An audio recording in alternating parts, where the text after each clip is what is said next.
동역자로 알진대 그를 영접하기를 내게 하듯하고 그가 만일 내게 불의를 하였거나 내게 빚진 것이 있으면 그것을 내 앞으로 계산하라. 나 바울이 친필로 쓰노니 내가 갚으려니와 내가 이외에 내 자신이 내게 빚진 것은 내가 말하지 아니하노라.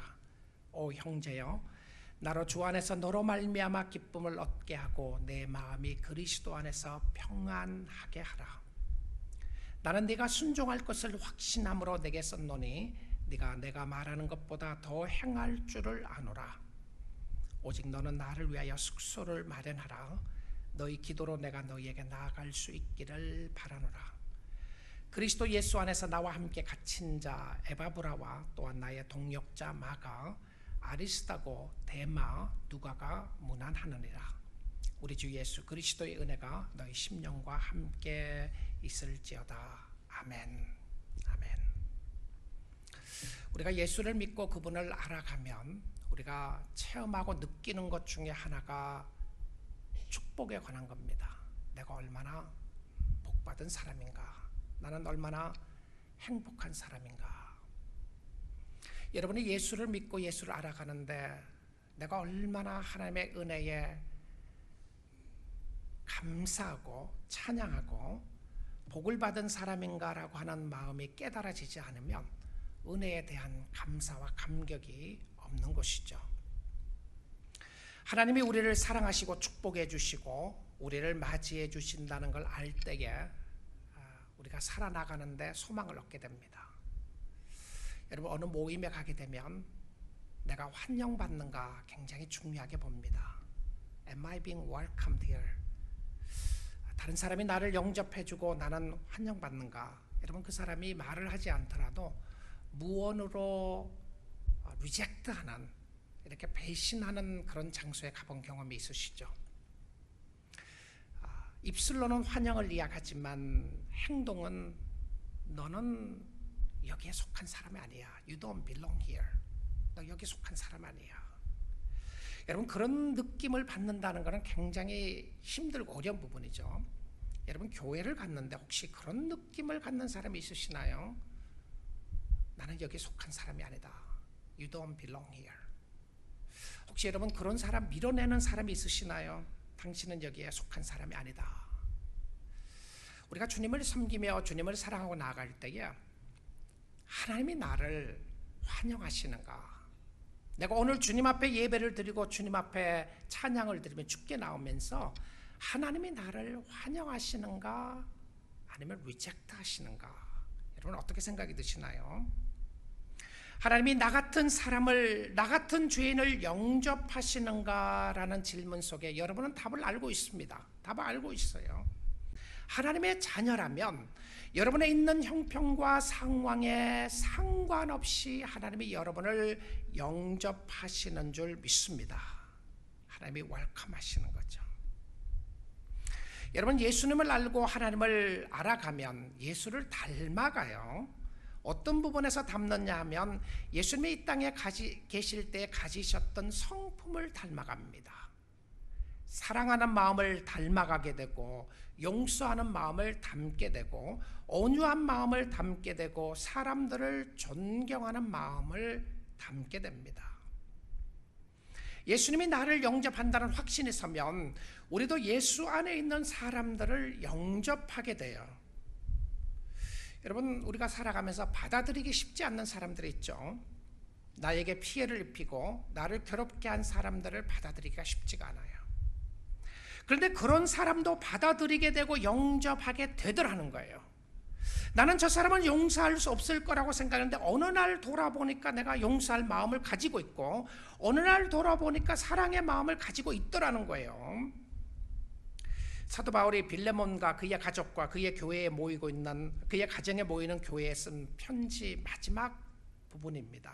사랑의 편지고요. 이 사랑의 편지 속에는 칭찬도 있고 권면도 있고 행동 지침서도 있게 되는데, 오늘은 영접하는 삶이라는 제목을 가지고 말씀을 보기 원합니다. 그리스도인은 어떻게 살아야 하는가? 영접하는 삶은 무엇을 지불하게 되는데요. 무엇을 지불하게 되는지 오늘 본문 말씀 17절 말씀 먼저 보도록 합니다. 그러므로 네가 나를 동역자로 알진대 그를 영접하기를 내게 하듯하고. 자, 이 말씀을 보게 되면 너가가 누구죠? 빌레몬이죠. 내가 누굽니까? 바울입니다. 빌레몬에게 이렇게 이야기를 합니다. 너가 나를 동역자로 알진대 그를 영접하기를. 그가 누굽니까? 오네시모입니다.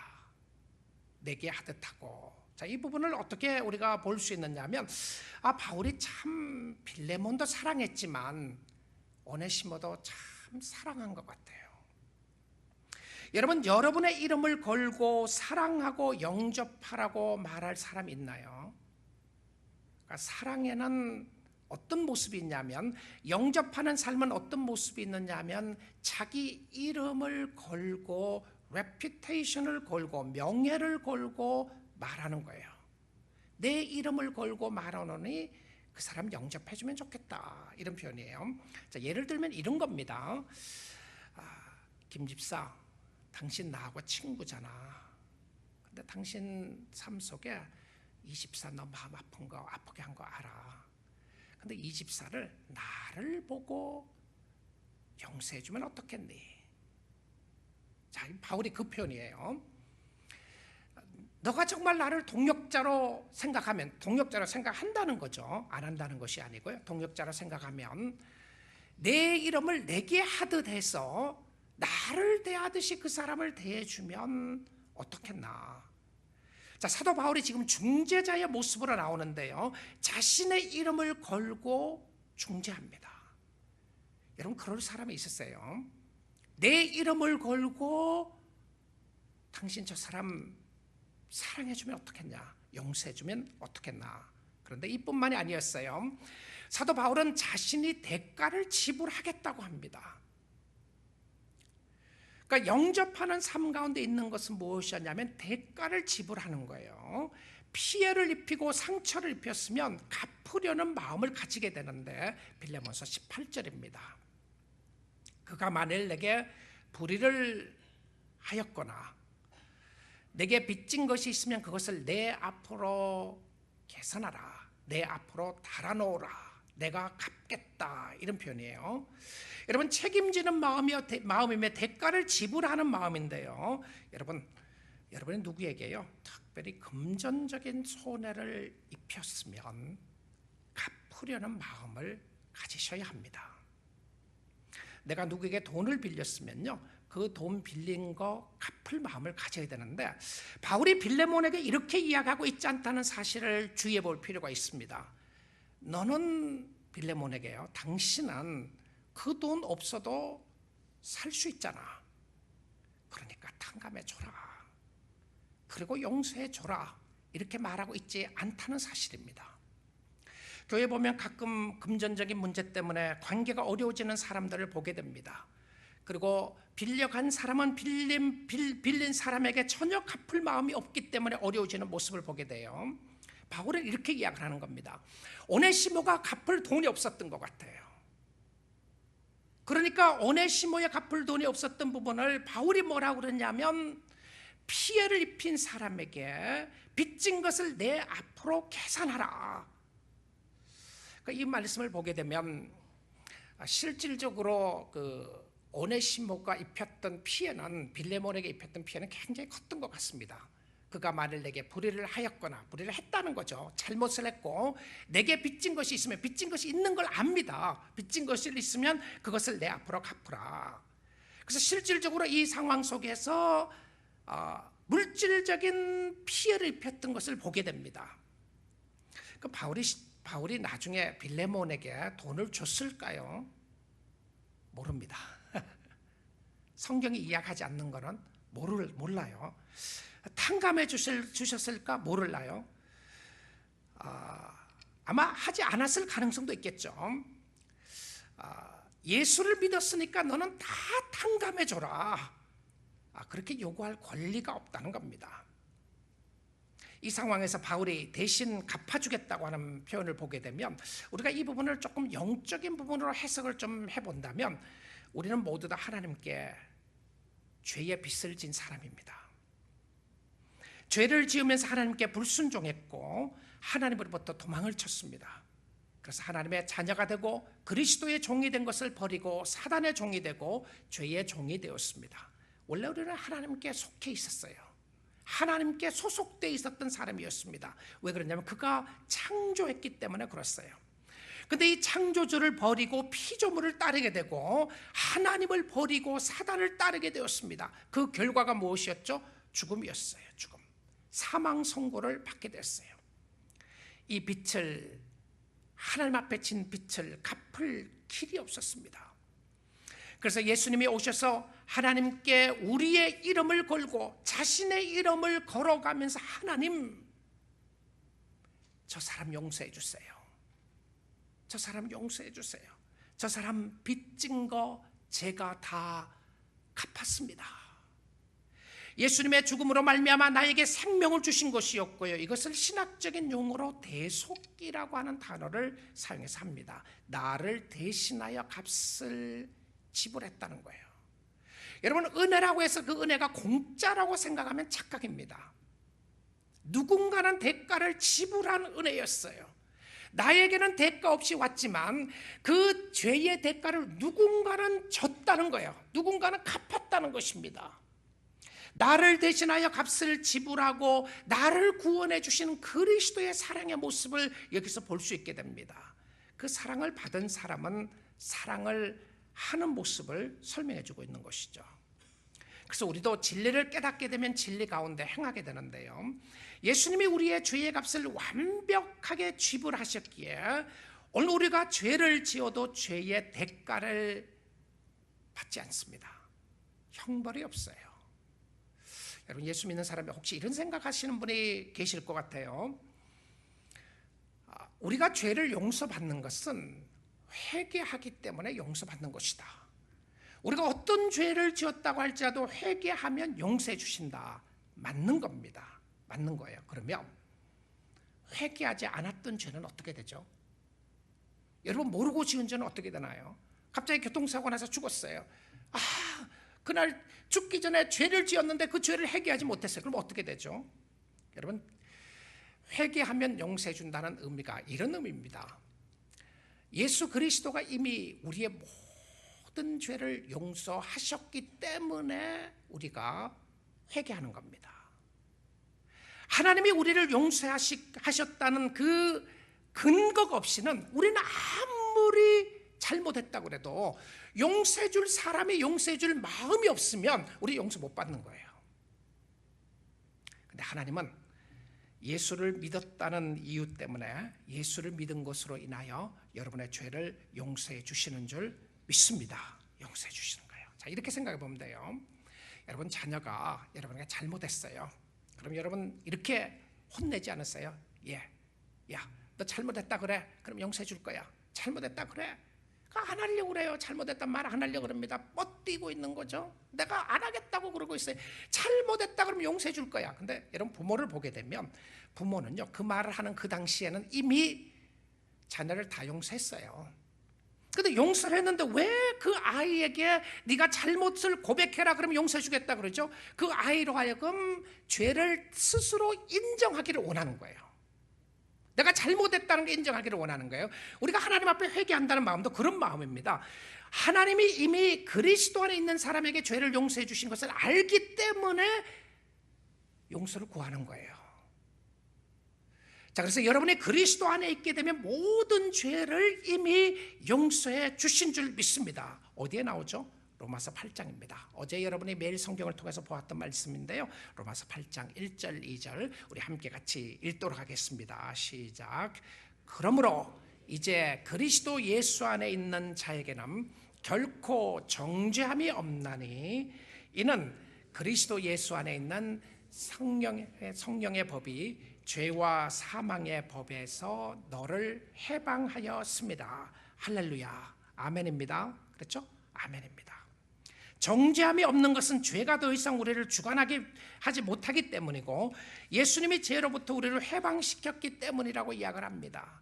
이 진리를 깨닫는 예수 믿는 사람은 다른 사람의 대가를 지불합니다. 상대방이 세워지기 위하여 손해를 감수하는데요, 여러분, 예수 믿는 사람들은 손해볼 줄 아는 사람들입니다.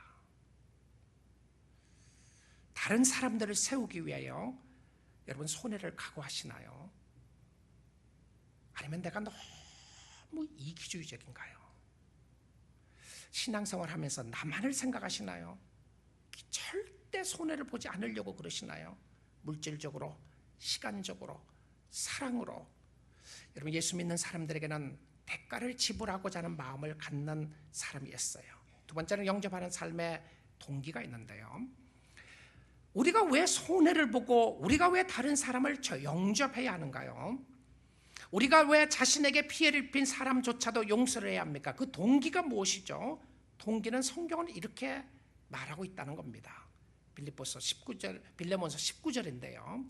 19절 보겠습니다. 나 바울이 친필로 쓰노니. 어떤 바울의 서신은 대리자를 이용해서 편지를 쓰겠습니다. 그러니까 바울이 불러주면 다른 사람이 이렇게 글을 썼어요. 근데 지금 이 편지를 쓰는 상황 속에는 바울이 친필로 쓴다. 어떤 의미로 생각하면 바울이 사인했다고 하는 표현입니다. 내가 사인하는 거예요. 내가 친필로 쓰노니 내가 갚으려니와. 바울이 확실하게 사인을 하면서 너에게 빚진 것 내가 갚을 것이다. 자, 그리고 그 다음 문장을 보시면 여기에 동기가 나와요. 네가 누구죠? 빌레몬이죠. 네가 이외에 내 자신이 너가 나에게 빚진 것은 내가 말하지 아니하노라. 말하지 말려면 말하지 말아야지. 왜 말을 하죠? 말하겠다는 겁니다. 이건 안 하겠다는 게 아니고 스펠라웃은 하지 않았어요. 무엇에 대해서. 자, 그럼 이 말씀을 보게 되면 빌레몬이 바울에게 빚진 것이 있어요. 도대체 이 빚이 무엇이었을까 생각해 보는 거예요. 그러면 빌레몬이 바울에게 선교비를 줬을까? 선교하기 위해서. 바울은 절대 선교비 받은 것을 빚졌다고 말할 리가 없습니다. 그렇죠? 그럼 이게 물질이었을까? 무엇이었을까? 물질이었을 가능성이 거의 없습니다. 왜냐하면 바울이 이런 표현을 썼어요. 내가 빚진 자다. 근데 내가 빚진 자라고 해서 그 빚졌다고 하는 표현을 무슨 표현을 썼느냐 하면 내가 복음의 빚진 자다 이런 표현을 썼어요. 내가 복음의 빚진 자다. 자, 그렇다면 이 빌레몬이 이 상황 속에서 바울이 확인시켜주고 싶은 부분이 있어요. 바울이 굉장히 담대해요. 이 부분을 세번역에서는 이렇게 번역을 했습니다. 나 바울이 친필로 이것을 씁니다. 존경하는 표현으로 썼어요. 내가 그것을 다 갚아 주겠습니다. 그대가 오늘의 그대가 된 것이 나에게 빚진 것이라는 사실을 나는 굳이 말하지 않겠습니다. What a pressure. 대단한 프레셔를 주는 거죠. 당신 나에게 빚진 거 있잖아. 자, 이런 표현을 보면 됩니다. 예수님의 비유 가운데 이런 말씀이 있었어요. 이런 비유를 하셨어요. 어떤 종이 누구에게 빚졌어요. 자, 지금 표현을 하게 되면 조금 더 일부 예보다 좀 더 액수를 높이겠습니다. 1,000불을 빚졌어요. 어떤 사람에게 1,000불 빚졌고요. 이 종이 자기는 어떤 누구에게 10만 불 빚졌어요. 10만 불. 뭐 10만 불보다 더 많게 100만 불 해도 될 것 같아요. 어떤 양을 이야기한다면 이 100만 불을 갚을 길이 없어서 이 사람에게 가서 사정을 하는 겁니다. 주인이시여, 내가 돈을 갚을 길이 없습니다. 나를 좀 도와주십시오. 그러니까 이 주인이 생각하기를 너무 불쌍해 갖고요. 그래, 너 안 갚아도 된다. 100만 불 다 안 갚도록 내가 해주겠다. 제로라고 써라. 그래서 다 탕감해 줬어요. 자, 이 사람이 100만 불을 탕감받은 사람이 자기에게 1,000불 빚진 사람을 빚쟁이를 찾아간 거예요. 빚쟁이가 찾아간 거예요. 당신 빚 갚으세요. 주인이시여, 내가 갚을 길이 없나이다. 나를 탕감해 주세요. 그거 어떻게 했어요? 탕감해 주기는커녕 이 사람을 옥에 가뒀습니다. 감옥에 넣었어요. 100만 불을 탕감받고 1,000불 빚진 사람에게 안 해줬어요. 자, 지금 바울이 은근하게 이걸 말하는 겁니다. 당신 하나님 앞에 얼마나 큰 빚을 진 것을 아느냐. 사실 바울이 복음을 전해서 빌레몬이 예수를 믿게 됐는데요, 예수를 믿고 난 이후에 그의 마음속에 하나님의 크시고 놀라우신 은혜를 깨닫게 된 거예요. 그러니까 예수님의 비유 속에서 하고 싶었던 의미가 무엇이었냐면, 내가 용서받았다는 것을 진짜 깨닫고 안다면, 하나님의 크시고 놀라우신 한량없는 은혜와 용서를 내가 안다면, 내가 이 사람 용서를 안 해줄 수가 있겠는가, 이런 표현이었던 것이죠. 여러분, 다른 사람을 용납하고 영접할 수 있는 동기가 무엇이었냐면, 동기가 복음입니다. 예수예요. 예수. 저 사람이 아니에요. 상대방은, 그 사람은 나에게 피해를 입혔고, 상대방은 나에게 아픔을 줬고, 상대방은 나에게 어려움을 줬음에도 불구하고 내가 그 사람을 맞이할 수 있는 동기가 무엇인가? 복음이었습니다. 복음요. 한때 쓸모없는 사람 오네시모를 용서해야 될 이유가 뭐가 있습니까? 빌레몬의 입장에서 생각을 해본다면, 저 사람은 혼을 내서라도 내 집에 있는 다른 종들은 저런 일 절대 없도록 해야 되겠다는 마음이 들지 않겠어요? 여러분, 그 당시에 종은요, 함께 할 수 있는 사람이 아니었습니다. 주인과요. 그리고 종에는 이마에 마크를 했다고 그래요. F자로 마크를 다 해놓은 거예요. 여러분, 이마에 종의 신분으로 마크를 했다고 생각해 보세요. 그러니까 도망갔던 종이 돌아왔을 때는 죽일 수도 있었고요, 살려둔다면 그 F자에 마크 해놨던 데다가 X자를 또 붙였다고 합니다. 여러분, FX가 X가 다 붙어있다고 생각해 보십시오. 이마에. 이 사람은 용서받을 수 없는 사람입니다. 모든 사람에게 손가락질 받을 수밖에 없는 사람이었어요. 그런데 그 사람을 받아들이라고 이렇게 이야기를 하는 거예요. 여러분, 사람이 변화되는 것은 복음의 능력인 줄 믿습니다. 복음이에요. 여러분의 마음을 변화시킨 것도 복음이었고, 저의 마음을 변화시킨 것도 복음이었는데요, 이 복음의 능력이 바로 십자가를 통해서 나타나는 거예요. 고린도전서 1장 18절입니다. 십자가의 도가 멸망하는 자들에게는 미련한 것이요 구원을 받는 우리에게는 하나님의 능력이라. 예수 그리스도의 복음 자체가, 그리스도의 십자가의 복음이 멸망하는 사람들, 이걸 이해하지 못하는 사람들에게는 foolish한 것이다, stupid한 것이다, foolish하다, 어리석은 것이다. 저걸 누가 믿느냐? 왜 그렇게 사느냐? 왜 저런 사람 가만두느냐? 왜 저 사람 영접하느냐? 왜 저런 사람 받아들이느냐? 받아들여야 될 이유가 뭐냐? 십자가의 도가 멸망하는 사람들에게는 어리석은 것이고 미련한 것이되, 구원을 받는 우리에게는 하나님의 능력이라. 복음의 능력이 사람을 변화시키는 줄 믿습니다. 복음의 능력이에요. 사랑하는 성도 여러분, 우리 모두가 복음의 능력 앞에 굴복할 수 있기를 원합니다. 복음 때문에, 예수 때문에. 오늘도 내가 참고, 오늘도 사랑하고, 오늘도 용납하고, 오늘도 영접하는 것은 복음의 능력이었어요. 그런데 이 복음의 능력이 있는 자들에게는 지속적으로 하나님의 은혜가 있어야 됩니다. 은혜에 감격해야 섬길 수가 있고, 은혜를 깨달아야 용납할 수 있는데, 은혜였습니다. 은혜요. 여러분의 마음이 메말라지고요, 한때는 여러분이 다른 사람을 사랑할 수 있었는데 최근에는 사랑할 수가 없고, 한때는 여러분의 마음이 너그러웠는데 최근에는 여러분의 마음이 좁아진 것을 보게 되고요, 한때는 하나님의 은혜가 여러분의 심령을 감격해서 예배에 감사와 감격이 있었는데, 어느 날 여러분의 삶 속에 예배에 대해서 크리티컬해지고 여러분의 마음이 메말라 있을 때 무엇의 결핍인지 압니까? 은혜의 결핍이었어요. 은혜의 결핍. 사도 바울이 알았습니다. 알았던 것이 무엇이었냐면, 이것은 바울은 빌레몬의 능력으로 할 수 없다는 걸 알고 있었어요. 그래서 이 바울이 편지를 마무리하면서요, 이 중요한 이슈를 다루는 편지를 마무리하면서 이렇게 말하고 있다는 겁니다. 빌레몬서 25절입니다. 우리 주 예수 그리스도의 은혜가 너희 심령과 함께 있을지어다. 그리고 점을 찍었어요. 그리고는 편지를 말았습니다. 그리고는 이 편지를 보냈어요.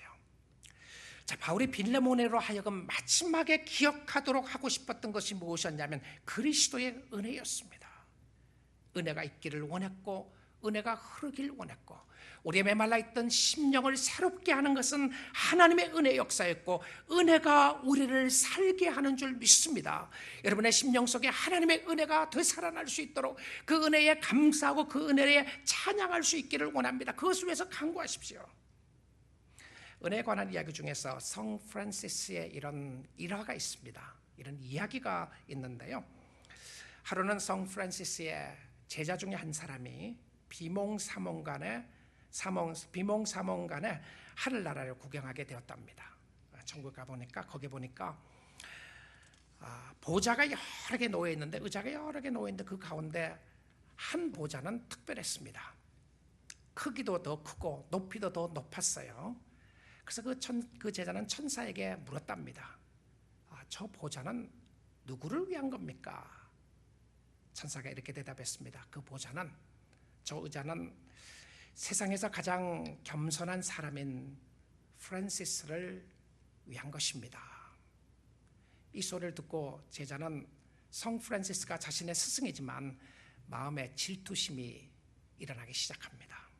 야, 천국에서까지 이렇게 높아지다니. 그는 골똘히 생각하는 가운데 하루는 기회를 봐서 성 프란시스에게 이렇게 물었답니다. 선생님은 스스로를 가리켜서 어떠한 인물이라고 생각하십니까? 그러자 성 프란시스가 조금도 주저함 없이 이렇게 답을 했답니다. 나야말로 세상에서 가장 악한 사람이지. 그때 그 제자가 이때다 싶어서 프란시스에게 가시에 돋친 말을 합니다. 선생님, 그 말씀은 너무나도 위선적인 말씀이 아닐까요? 세상 사람들은 선생님을 성자로 생각하고 있습니다. 이 세상에는 정말로 악한 사람들이 얼마나 많습니까? 살인자도 있고 간음자도 있고 강도도 있습니다. 그런데도 어떻게 선생님은 스스로를 가리켜서 이 세상에서 제일 악한 사람이라고 생각하십니까? 그것은 겸손을 가장한 위선적인 말이 아닐까요? 그러자 성 프란시스가 껄껄 웃으면서 이렇게 대답을 했답니다. 아니야, 그것은 자네가 나를 몰라서 하는 소리야. 나는 정말로 세상에서 제일 악한 사람이야. 단지 하나님께서 내게 큰 은혜를 베풀어 주셔서 지금의 내가 있을 뿐이야. 만일 하나님이 내게 베풀어 주신 똑같은 은혜를 다른 사람에게 베풀어 주셨다면 그 사람은 지금의 나보다 훨씬 더 훌륭한 사람이 되었을 거야. 이 소리를 듣고 그 제자는 마음에 감동을 받아 스승 앞에 무릎을 꿇었다고 합니다. 그리고 진정으로 스승을 존경하게 되었다는 일화가 있습니다. 여러분, 우리의 마음을 변화시키고 앞으로 나가는 동기는 곧 하나님의 은혜입니다. 우리는 다 복음의 빚진 자이고요. 그러기에 감사하며 살고 베풀면서 살고 도와주면서 살고 영접하며 살 수 있기를 주님의 이름으로 축복드립니다. 영접하는 삶의 목표가 무엇인가? 마지막 하나 더 있습니다. 영접하는 사람의 목표는 다른 사람을 영접하고 사랑하면 놀랍게도 사람들이 세워집니다. 나의 삶을 통하여 사람들이 세워지는가, 사람들이 무너지는가? 여러분이 바울이 빌레몬서를 마무리하는 끝부분에 갔어요. 여기 몇 사람의 이름이 기록되어 있습니다. 5사람의 이름이 나오는데요. 여러분 성경에 23절부터 한번 보겠습니다. 그리스도 예수 안에서 나와 함께 갇힌 자 에바브라와 나의 동역자 마가, 아리스다고, 데마라는 사람이 여기 있었어요. 여러분, 데마라는 사람의 끝이 안 좋았던 사람이죠. 바울이 가슴 아파하면서 디모데후서 마지막을 이야기를 하면서 이런 표현을 씁니다. 데마는 세상을 사랑하여 나를 버리고 갔다, 이런 표현을 썼어요. 그런데 이 데마가 지금 이 상황 속에는 함께 있었습니다. 그리고 누가가 문안하느니라. 의사 누가입니다. 누가복음을 기록한 누가였어요. 이 5사람의 이름이 나오는데 이 5사람들의 이름에 공통되는 것은 무엇이었냐면 이 5사람 전부 다 누가 아는 사람이냐? 빌레몬이 아는 사람이었어요. 그리고는 사람들의 이름을 거론하면서 이 사람들의 이름을 거론하면서 빌레몬에게 플리딩하고 있다는 것 아세요? 무슨 의미입니까? 여러분, 영접하는 사람 삶 가운데서요, 그리스도인의 삶 가운데서는 사람들이 세워져요. 은혜의 사람들은 사람이 세워지는데요, 여러분을 통해서 사람이 세워지고 있는가 아니면 사람들이 무너지고 있는가 한번 보십시오. 나는 다른 사람을 세우는 사람인가 아니면 다른 사람을 무너뜨리는 사람인가?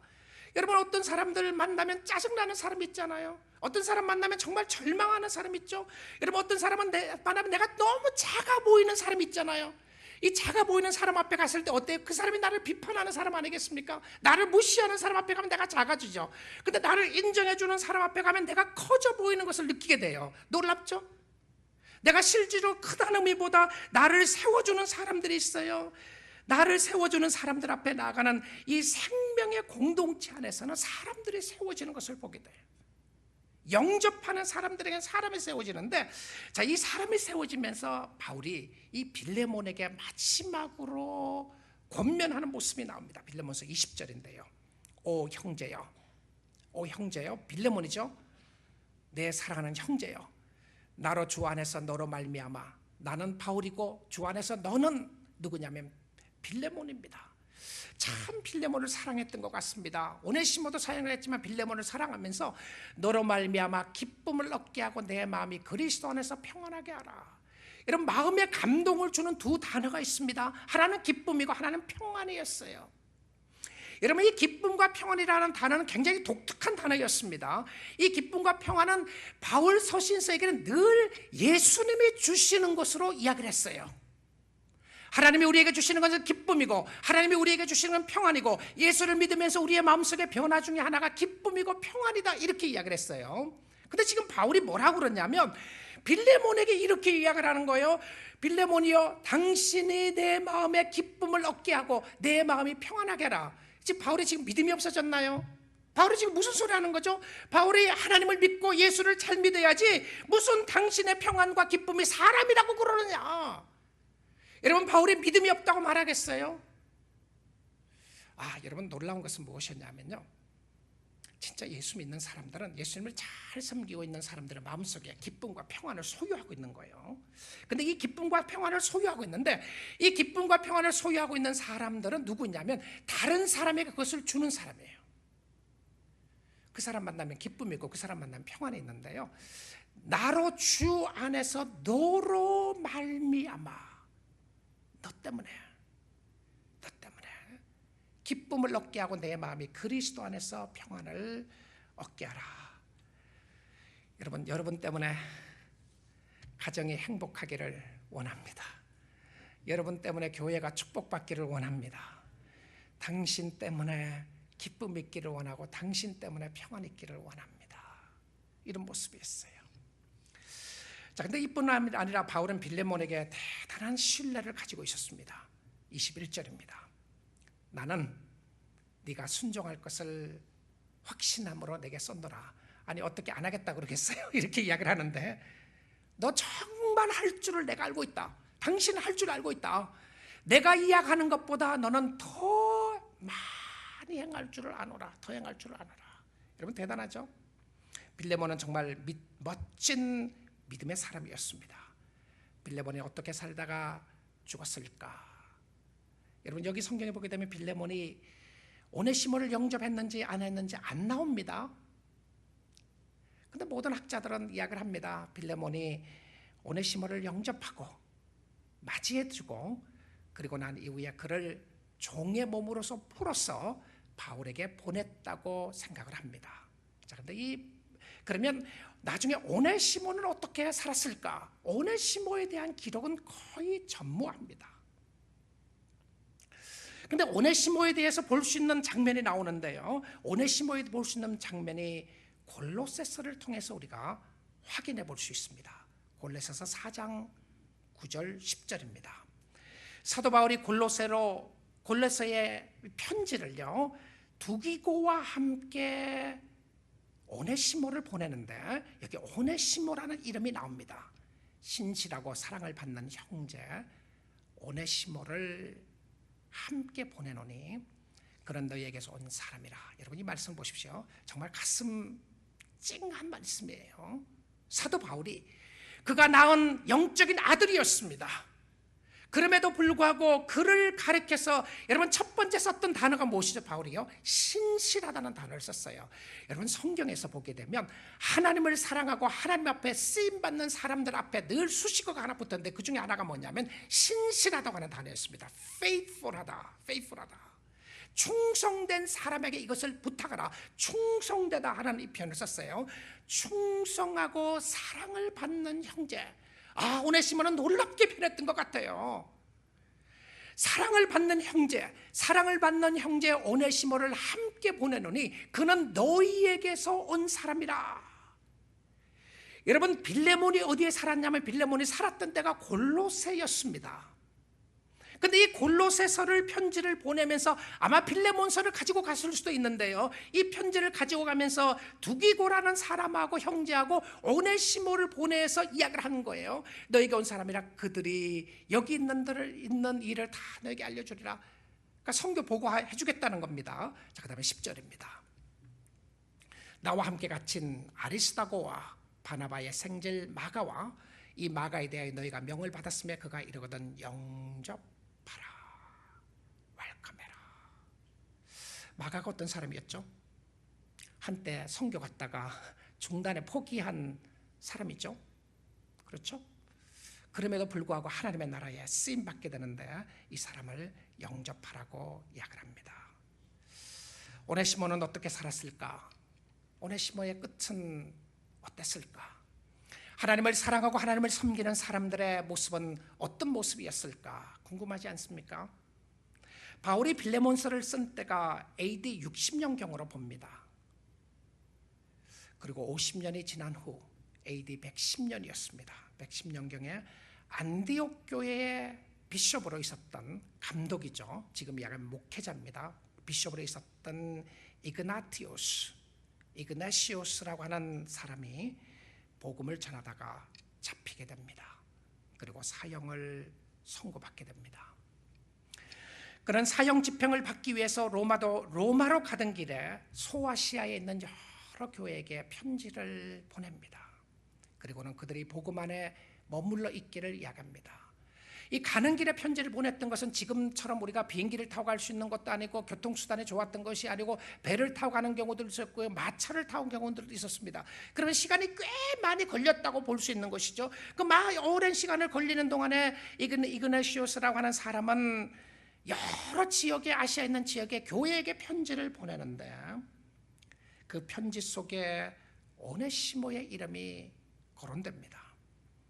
오네시모는 에베소 교회에게 편지를 쓰는 이그나시오스가 에베소 교회에 편지를 쓰는데 그 에베소 교회의 감독이 비숍이 이름이 나오게 됩니다. 그 비숍의 이름이 오네시모였습니다. 그는 오네시모를 놀라울 만큼 칭찬을 하며 높이 평가를 하게 됩니다. 한때 죄인이었던 사람이 복음으로 변화된 모습을 설명해 주고 있고요. 만약에 오네시모가 빌레몬의 집을 떠나서 로마로 갔던 때가 그의 나이가 20살이었다면 아마 에베소 교회의 비숍으로 있었던 때가 70이 됐을 것이고요. 그보다 좀 더 나이를 많이 잡는다면 30살이었다고 하면 아마 80이 되었을 것입니다. 나이 많은 할아버지가 그의 인생을 돌아보면서 가장 아름답고 문화의 발상지라고 생각했던 에베소 교회에 목회하고 있었던 사람이었습니다. 그리고는 에베소에서 그는 잡혀서 순교하게 되었습니다. 한때 노예로 살았던 사람, 한때 도망친 노예로 살았던 사람이 예수 때문에 변하게 되었어요. 그런데 그를 영접하며 사랑하는 사람들이 주위에 많이 있었습니다. 나의 나 된 것은 하나님의 은혜였는데, 하나님의 은혜였지만 나를 돌아보니까 내 주위에 나를 맞이해주고 정말 사랑했던 사람들이 있었습니다. 사랑하는 성도 여러분, 여러분에게 오네시모가 있습니까? 여러분이 사랑해야 할 사람, 여러분이 영접해야 할 사람, 하나님의 사람은 하나님의 사람들을 사랑해요. 오네시모는 전에는 무익했으나 이제는 유익한 사람이 되었습니다. 예수 믿는 사람은 복음 안에서 전에는 무익했으나 이제는 유익한 사람들입니다. 사랑하는 성도 여러분, 여러분이 예수 그리스도의 복음 안에 있다면 여러분은 무익한 사람들이 아닙니다. 여러분은 좌절하고 절망하고 꺼져가듯이 사는 사람들이 아닙니다. 여러분의 마음속에 있는 복음의 능력은 여러분의 심령을 새롭게 하고 솟생케 하고 일어날 수 있는 용기와 힘을 주시는 줄 믿습니다.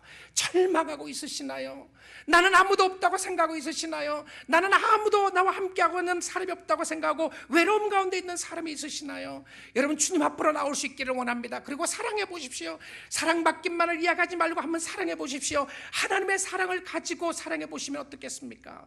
여러분, 사랑하는 성도 여러분, 우리도 전에는 다 죄의 노예였습니다.